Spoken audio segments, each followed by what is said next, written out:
And yes, so I think the premise has been set, the context has been drawn.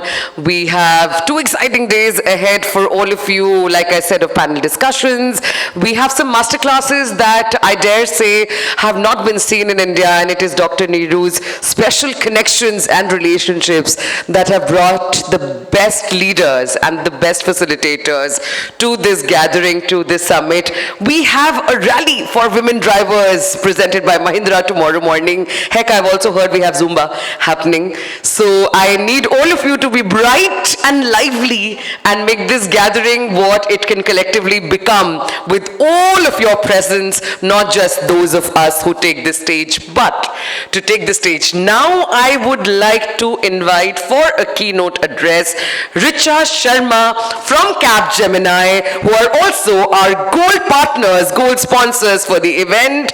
As Richa makes her way to the stage, I may just take a minute to tell you about her. She is the Vice President and Head of HR Projects India at Capgemini, leading HR transformation and strategic talent initiatives with over 25 years of experience across operations, Six Sigma, and HR. She specializes in talent development, performance management, and HR strategy. Richa, what a pleasure to have you with us. May we please have you on the stage for a keynote address.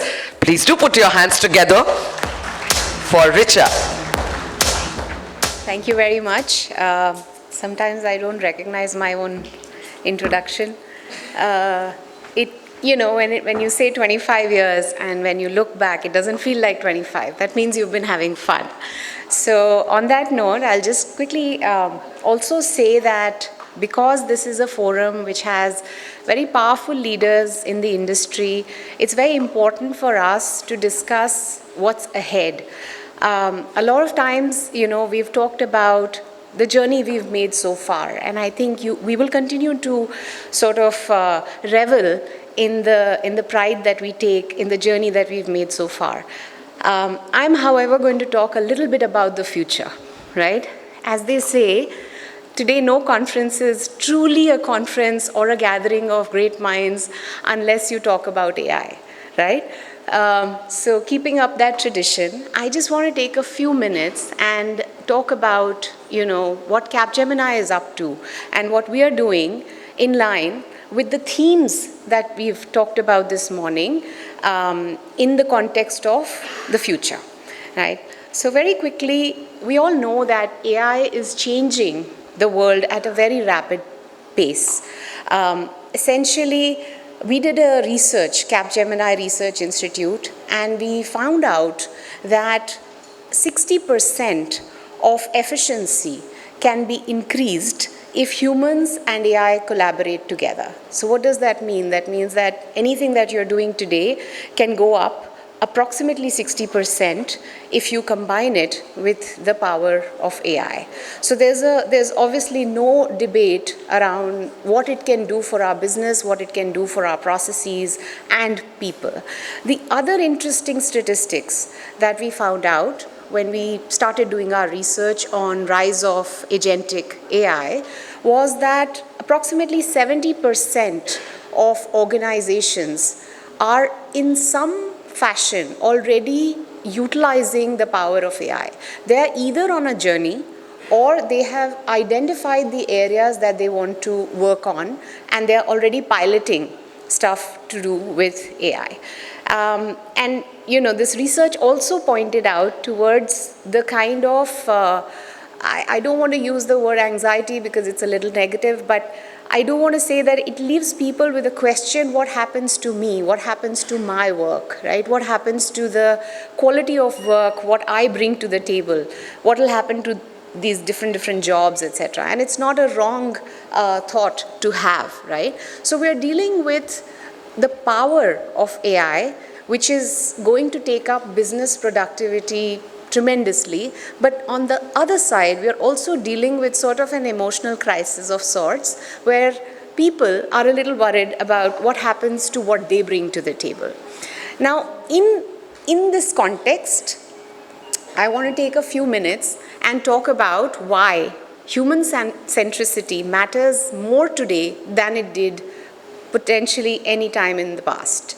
Okay, we have to understand that humans are at the center of AI potential.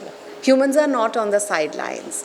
AI has to be designed in a way that it accelerates human capability, creativity, and intelligence, and it doesn't end up taking away what's quintessentially ours, right? Our judgment, our thinking process, our ways of empathizing with each other, understanding each other's problems, and coming up with creative solutions. So find out ways to accentuate all those human behaviors with the help of AI. That's where we are headed, right? The second thing we want to look at is that technology has to create value for us, but not negate what we bring, right? For example, we pride ourselves on being a very humane organization, an organization with a heart, as they say. We don't want to give that up. We don't want to give that up for anything. We want to use AI as a partner, as a very strong, smart collaborator, which will accentuate what we do and will take us from strength to strength. And the third thing is that in this world of AI, if we are a little unmindful of the impact it's having, the emotional impact it's having on people, we could end up with some unintended consequences of moving forward with AI, right? And that's what we don't want. So a couple of things I want to talk about. Right. So how do you remain a human organization in light of what's happening? At Capgemini, we take a very keen interest in making sure that our employees, our people are taken care of. A great example that I always quote is what happened during COVID. So COVID clearly was a very dark chapter for most of us. A lot of lives were lost, and it impacted us in a profound way. As an organization, we sort of stepped back and we thought that, okay, we've lost employees, we've lost lives, but we do not need to lose the future of the children of the people who worked in Capgemini. So we ended up sponsoring education for all the children whose parents worked with Capgemini and unfortunately lost their lives. This is a long commitment. This commitment doesn't end or doesn't change when the economy changes or when geopolitical situations change. This is something that we stand by. Again, a great example of being a human-centric organization and looking at what is important to not just employees, but their families, their survivors, right? We take awareness very seriously because one thing that we learned from the entire COVID experience and thereafter is that if we are keeping our employees a little bit aware of what is happening on the health front, on the mental wellness front, etc., we prepare them a little bit ahead of time, right? Humans are by nature survivors. We are very capable of taking care of ourselves, but sometimes we remain unaware, and life gets in the way, work gets in the way, we get busy, etc. So we ensure that we take out time to educate employees on various aspects, health topics which are so far considered taboo at the workplace. Menopause cafes. We have something called a menopause cafe, right? So you want to know about menopause, how it's going to affect you. And guess what? We don't have participants which are only women. We have men who join in, who want to understand, okay, what is this happening and how can I help my team member or my peer through this transition. So it creates a very, very human and a very inclusive environment for all employees. We also understand that flexibility is possibly the most important thing for new parents, right? I became a parent about 15 years ago and it changed my life. And I'm sure everyone who has gone through that experience will vouch for the fact that, life is never the same. And that is the time where you value your time and your flexibility the most, because you're trying to transition into a phase which is, unknown. So one of the things that we've done for our employees, both male and female, is to allow them flexible work. For women, it's a little more right after, they come back and join work, so they can choose the shift hours and shifts that work for them best. For men as well, if they wish to take on more parenting responsibility, the flexibility is available to them and they can partner.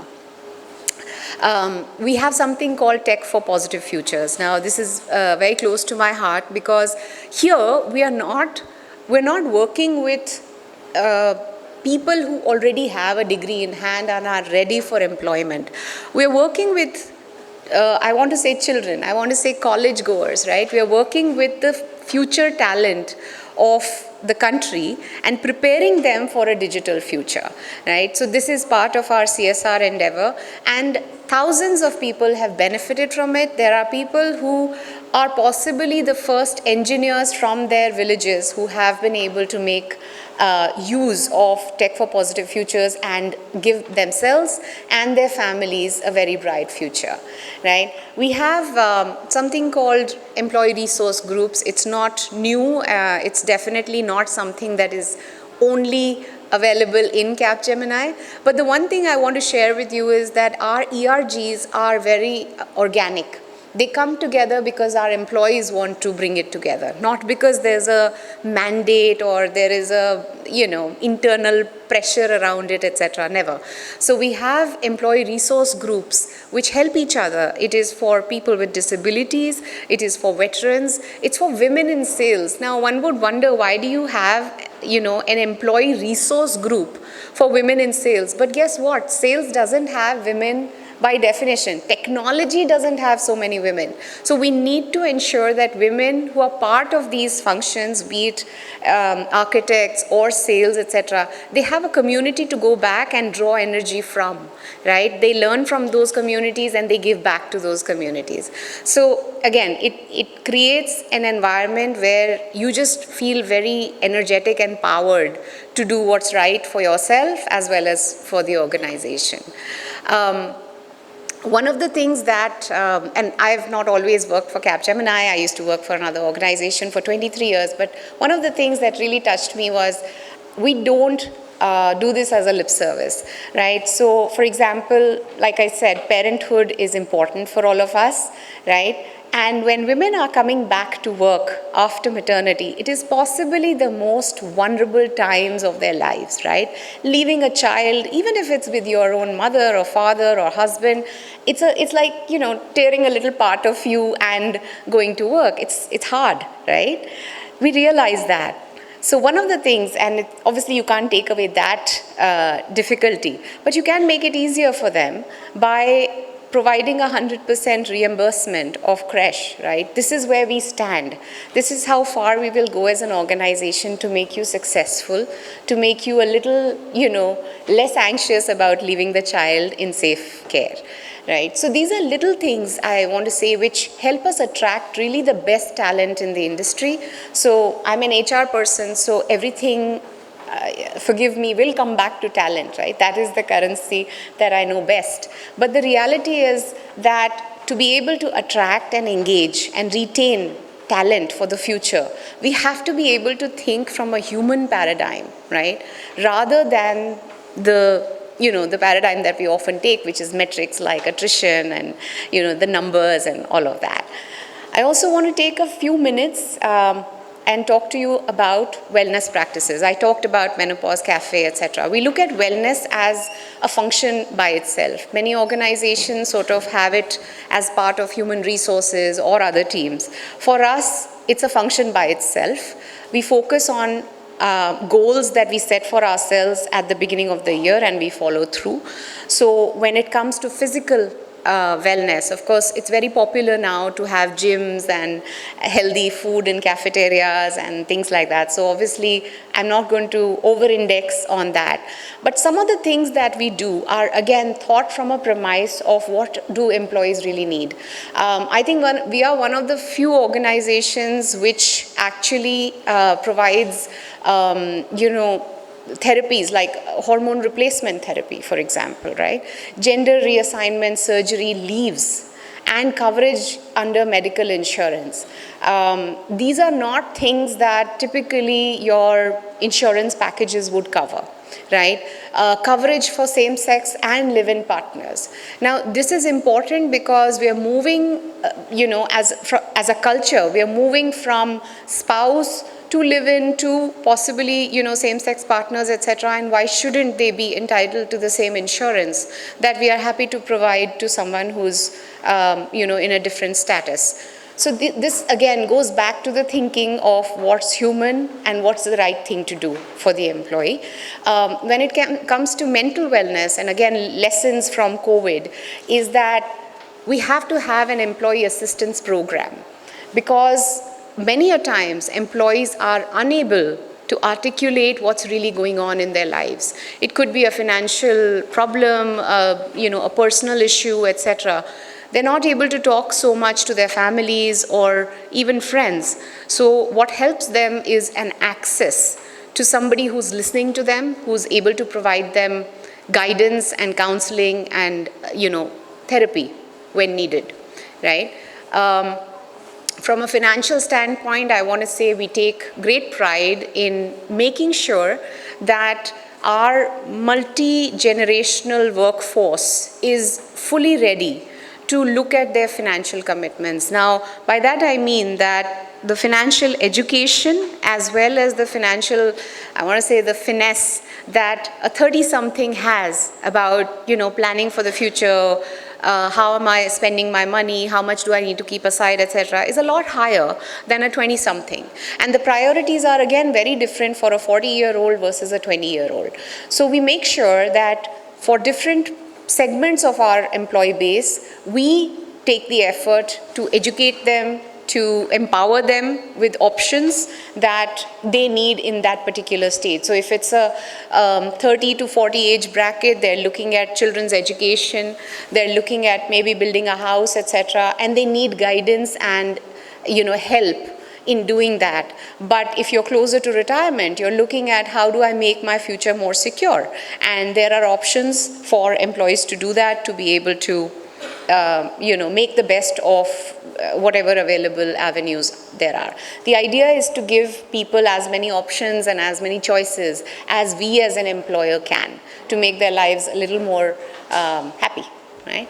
And finally, on the social front, so at Capgemini, we love to party, we love to dance, but it is actually fun to mention it here that we are possibly one of the fewest organizations who have a Guinness World Record of employees dancing for the longest period of time. So it's, we take our fun that seriously. It's part of our value, right? Fun is part of our value, and we make sure that we have fun. So it's almost like, quite important. You have to have fun at work. And really, what is life without a little fun, right? Why would you want to wake up in the morning and go to a dreary place? So we make sure that people are engaged, they're happy, they're lively, and they're energized to come to work every day, whether it's, the festive season or even the non-festive seasons, etc. But that's how we cover wellness as, for us it's more like a ritual, right, that we look after. And then I just want to take a minute more and leave you with this. Look, there is so much today that employers need to be mindful of when it comes to, ensuring the health and wellness and happiness of their teams. But one thing that I think has stood the test of time is listening to employees. And I started this conversation with the future of work, future of talent in the age of AI. And I'm going to bring it back and say that, it's best to listen to employees and then use AI to decipher what they're saying so that you can turn it into meaningful action, affirmative, meaningful action, again, for the benefit of those very employees. And this is what we do. We allow employees to participate in something that we call Pulse. A lot of organizations have a culture of an annual survey and annual listening survey and things like that. Believe it or not, we do it every month. And the questions will be different for me because I've spent, say, 3 years in the company, and the questions will be very different for someone who's 6 months into the organization. Again, to treat people with the right differentiation, because 6 months into the organization, you may have a very different need and viewpoint versus 3 years in the organization, right? And then we take all of that, we use an AI model to decode that, to figure out what is the real pulse of the organization that we need to work on. And to be honest with you, what you see at the bottom of this slide, all these accolades, would not have been possible if we really hadn't put our heart into listening, embracing what employees are saying, and then making changes to the way we work, the way we do business based on what employees are saying. So again, really want to leave you with this one big message that I think is important, that, in the age of AI, I think it's supremely important to be more human than we have ever been if we don't want to lose our humanity for the future. Yeah. With that, I shall take your leave. Thank you so much for patiently listening to me. Thank you.